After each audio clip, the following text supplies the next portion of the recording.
আমার আল্লাহ রাব্বুল আলামিন হাবিব সাল্লাল্লাহু আলাইহি ওয়াসাল্লামকে দুনিয়ার জমিনে প্রেরণ করেছে অন্ধকার মানুষগুলোকে আলোর দিকে নিয়ে যাওয়ার জন্য। তাই তো আল্লাহ সুবহানাহু ওয়া তাআলা রাসূল সাল্লাল্লাহু আলাইহি ওয়াসাল্লামকে বিশ্ববাসীর জন্য রহমত তথা কল্যাণ হিসেবে প্রেরণ করেছে। আল্লাহ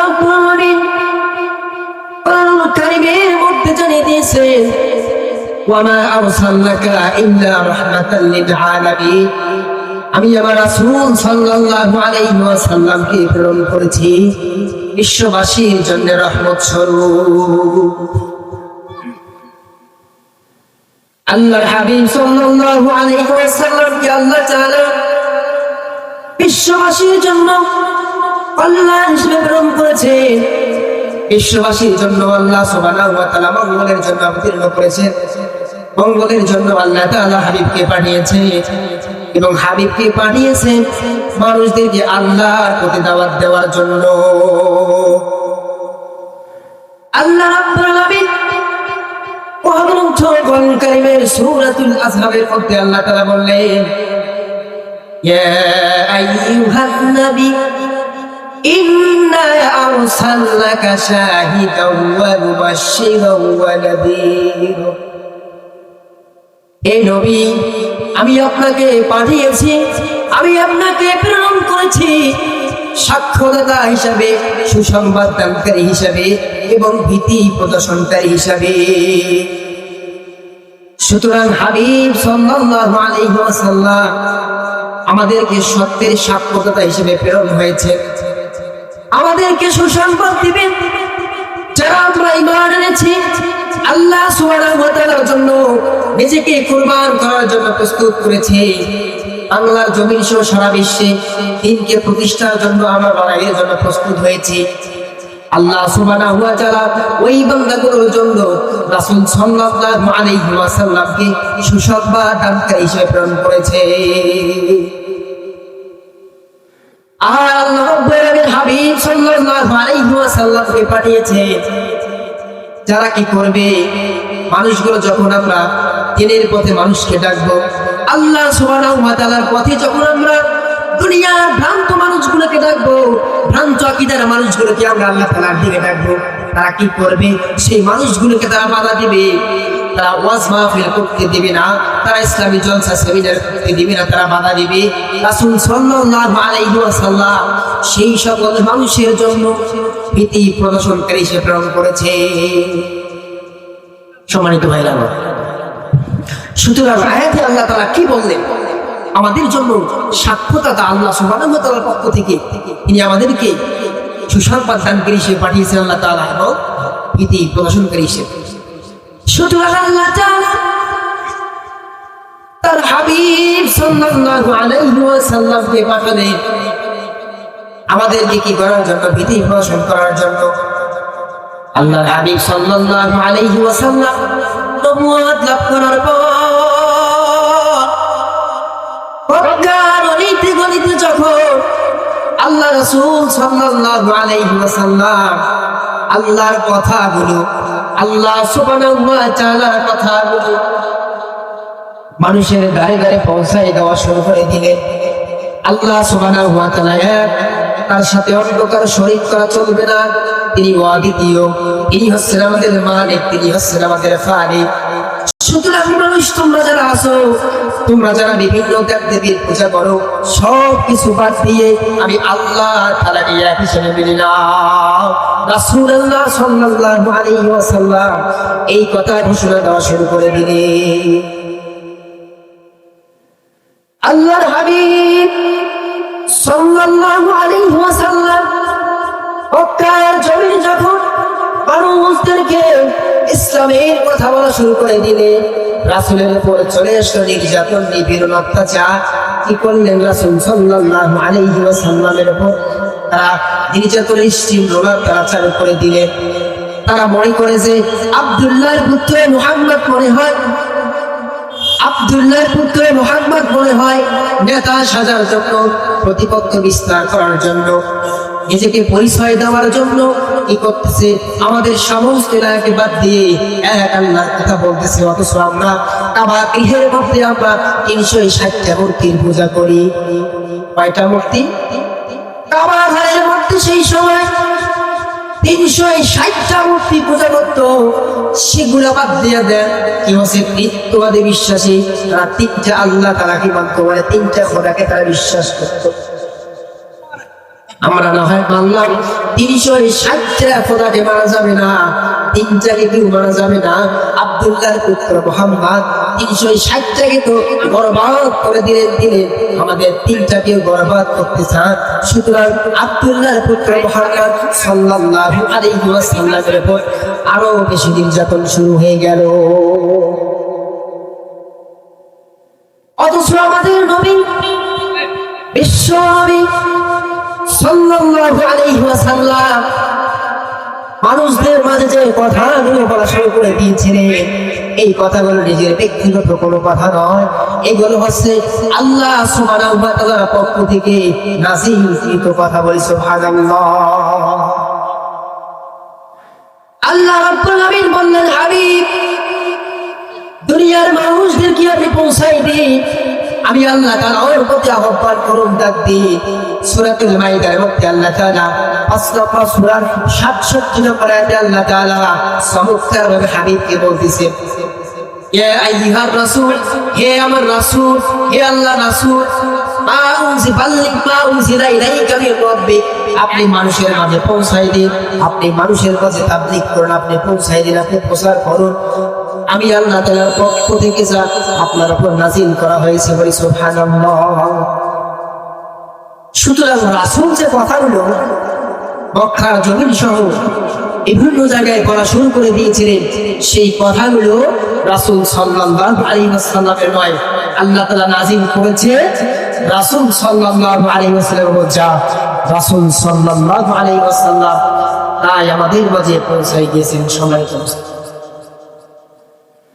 আমরা যারা দাঈ ইলাল্লাহ, আল্লাহর পথে মানুষদেরকে ডাকবো, আল্লাহর কোরআনের দিকে মানুষদেরকে আমরা যারা ডাকবো, জান্নাত লাভের জন্য আমরা যাদেরকে ডাকবো, জাহান্নাম থেকে মুক্তি লাভের জন্য আমরা যাদেরকে ডাকবো, এই মানুষদের জন্য আমরা শিরকের মধ্যে অন্তর্ভুক্ত হয়ে না যাই। কারণ আল্লাহ তাআলা অত্র আয়াতের মধ্যে 2টি কথা বলেছে। এক নম্বর কথা হচ্ছে ওয়াদউ ইলা রাব্বিকা, তোমরা ডাকো আমার প্রতিপালকের দিকে, অর্থাৎ আমি আল্লাহ তাআলার দিকে, ওয়ালা তাকুনান্না মিনাল মুশরিকিন, আর তোমরা যারা আমি আল্লাহ তাআলার দিকে মানুষদেরকে ডাকবা, সাবধান হয়ে যাও, সাবধান হয়ে যাও, যে আল্লাহ তাআলার সাথে তোমরা শরীক করবা না, সুতরাং তোমরা মুশরিকদের অন্তর্ভুক্ত হবা না। তাই এক নম্বর কথা হচ্ছে আমরা মানুষদেরকে আল্লাহ সুবহানাহু ওয়া তাআলার পথে ডাকবো। দুনিয়ার জমিনে অসংখ্য দল দেখতে পারবে, অসংখ্য মত আপনারা দেখতে পারবে, তবে সাবধান হয়ে যান, সাবধান হয়ে যান, যে দল আপনাকে আল্লাহ তাআলার পথে ডাকবে না, আল্লাহর কোরআনের পথে ডাকবে না, কোরআনের আইন বাস্তবায়নের জন্য ডাকবে না, সেই দল দিয়ে দুনিয়ার জমিন সহ আমাদের বাংলাদেশে শান্তি প্রতিষ্ঠা করা সম্ভব নয়। পৃথিবীর জমিনে শান্তি প্রতিষ্ঠা করতে হলে, চালু করতে হবে কোরআন কায়েমের আইন। আর যে আইনের দিকে আল্লাহ রাসূল সাল্লাল্লাহু আলাইহি ওয়াসাল্লাম মানুষদেরকে আহ্বান করতেন, আহ্বান করেছেন সাহাবাগণ, আহ্বান করেছেন তাবিঈগণ, আহ্বান করেন ওলামায়ে দ্বীনগণ।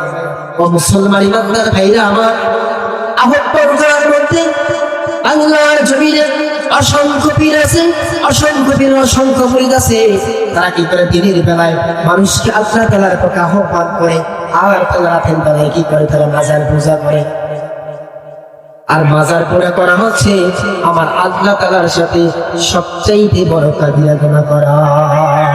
সুতরাং আল্লাহ বললেন সাবধান হয়ে যাও দায়ীরা, মুবাল্লিগরা সাবধান হয়ে যাও, তাবলীগকারীরা সাবধান হয়ে যাও। তোমরা যারা আমি আল্লাহ তাআলার পথে ডাকো খুবই সাবধান হয়ে যাও, সাবধান হয়ে যাও, তোমরা মুশরিকদের অন্তর্ভুক্ত হবে না। শিরক শব্দের অর্থ হচ্ছে অংশীদার স্থাপন করা, এক আল্লাহ সুবহানাহু ওয়া তাআলার সাথে অন্য কোন ইলাহা কম্পেয়ার করা, তুলনা করা। কারণ আল্লাহ সুবহানাহু ওয়া তাআলা এক, এটা আমরা সাক্ষ্য দেওয়ার পর আমরা ঈমান এনেছি। কারণ যে ব্যক্তি কালিমাকে অস্বীকার করবে যে আল্লাহ সুবহানাহু ওয়া তাআলা এক নয়, তাহলে সে তো মুমিন হলো না, মুসলমান হলো না। তাহলে সে আল্লাহর কথাগুলো মানুষের কাছে কিভাবে পৌঁছায়? শুনলেন আমরা যেই দায়ীগুলো আল্লাহ সুবহানাহু ওয়া তাআলার দিকে মানুষদেরকে আহ্বান করব, সেই দায়ীগুলোকে সাবধান হয়ে যাওয়া দরকার, যেন আমরা শিরক না করি, আমরা অংশীদার স্থাপন যেন আমরা না করি। আল্লাহ সুবহানাহু ওয়া তাআলা বললেন ওয়াবুদুল্লাহ, তোমরা আমি আল্লাহ তাআলার ইবাদত করো, আমি আল্লাহ তাআলার গোলামি করো, আমি আল্লাহ তাআলার দাসত্ব করো, আবুদুল্লাহ ইবাদত করো, ওয়ালা তুশরিকু বিহি শাইআ, আর কোনো কিছুর সাথে আমি আল্লাহ তাআলার অংশীদার স্থাপন করো না, আমি আল্লাহ তাআলার কম্পেয়ার করো না, তুলনা করো না। কারণ আল্লাহর সাথে শিরক করলে আল্লাহ সুবহানাহু ওয়া তাআলা সবচাইতে বেশি বেজার হয়ে যায়। খুবই সাবধান, কোনোভাবেই যেন কোনো মানুষ ভুল করো আল্লাহ সুবহানাহু ওয়া তাআলার সাথে অংশীদার স্থাপন করা শিরক না করে। আলোচনার প্রথম অংশে আল্লাহ তাআলা নিজেই বক্তব্য দিচ্ছেন যে মানুষগুলো আমি আল্লাহ তাআলার দিকে ডাকবে, আর দ্বিতীয় স্তরে আল্লাহ তাআলা বললেন যারা আমার দিকে ডাকবে তারা যেন সাবধান হয়ে যায়, তারা যেন মুশরিকদের অন্তর্ভুক্ত না হয়ে যায়। আল্লাহর হাবিব সাল্লাল্লাহু আলাইহি ওয়াসাল্লামের সাহাবী খাদিমুল আনাস রাদিয়াল্লাহু তাআলা আনহু বর্ণনা করেছেন আল্লাহর হাবিব সাল্লাল্লাহু আলাইহি ওয়াসাল্লামের কাছ থেকে শুনেছেন আমার আল্লাহ তাআলা বলেছেন আমার বান্দাগুলো যদি আসমান এবং জমিন সম পরিমাণ পাপ করে ফেলে, আসমান এবং জমিন পরিমাণ যদি গুনাহ করে ফেলে, আর এই গুনাহের মধ্যে যদি আমার বান্দা শিরক করে আমি আল্লাহ তাআলার সাথে অংশীদার স্থাপন না করা অবস্থায় যদি সাক্ষাৎ করে, আমি আল্লাহ তাআলা আমার বান্দাগুলোর সমস্ত গুনাহ মাফ করে দিব।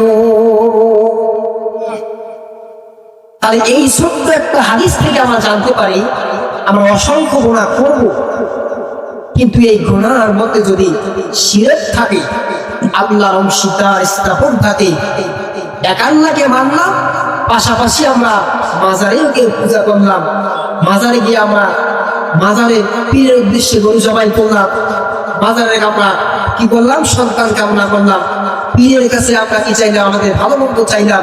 এই যে শিরকের দিকগুলো যে আসলে আমরা এটা করি, তাই এই ব্যক্তিগুলোকে আল্লাহ সাবধান করে বলতেন তোমাদের জন্য কোনো মাপ নাই, তোমাদের জন্য ক্ষমাও নাই, ক্ষমা তার জন্য যারা আসমান জমিন সম পরিমাণ গুনাহ করার পরেও আমি আল্লাহ তাআলার সাথে শিরক স্থাপন করে নাই। এটা শোনো, আল্লাহ রাব্বুল আলামিন রাসূল পাক সাল্লাল্লাহু আলাইহি ওয়াসাল্লামের মাধ্যমে আমাদের মাঝে যে মেসেজগুলো দিয়ে গেছে, আমাদের মাধ্যমে যে কথাগুলো আমরা মানুষকে যে প্রচার করব, আল্লাহর হাবিব সাল্লাল্লাহু আলাইহি ওয়াসাল্লাম আমাদেরকে যেভাবে শিক্ষা দিয়ে গেছেন, আল্লাহর হাবিব সাল্লাল্লাহু আলাইহি ওয়াসাল্লামের সাহাবী হযরত মুআয ইবনে জাবাল রাদিয়াল্লাহু তাআলা আনহুকে আল্লাহর হাবিব সাল্লাল্লাহু আলাইহি ওয়াসাল্লাম যখন ইয়েমেনের শাসনকর্তা হিসেবে তথা ইয়েমেনে যখন প্রেরণ করবেন, মুআয ইবনে জাবালকে আল্লাহর হাবিব সাল্লাল্লাহু আলাইহি ওয়াসাল্লাম বলেন মুআয তুমি ইয়েমেনের মধ্যে যাচ্ছ, মানে তুমি আহলে কিতাবদের নিকটে যাচ্ছ, সপ্তাহ হয়ে যাও তুমি আহলে কিতাবদের নিকটে যাচ্ছ, তুমি তাদেরকে সর্বপ্রথম তুমি যে বাক্য বলে ডাক দিবা লা ইলাহা ইল্লাল্লাহ, আল্লাহ ছাড়া কোনো মাবুদ নাই, আমি মুহাম্মদুর রাসূলুল্লাহ সাল্লাল্লাহু আলাইহি ওয়াসাল্লাম আল্লাহ তাআলার পক্ষ থেকে প্রেরিত নবী ও রাসূল। মুআয তুমি জেনে দাও ইয়েমেনের মানুষগুলো যখন আল্লাহ তাআলাকে এক হিসেবে মেনে নেবে। আমি রাসূল সাল্লাল্লাহু আলাইহি ওয়াসাল্লামকে যখন সর্বশেষ নবী এবং রাসূল হিসেবে মেনে নেবে, তখন তুমি তাদেরকে বলবা তোমরা দিনে এবং রাতে 5 ওয়াক্ত সালাত কায়েম করো।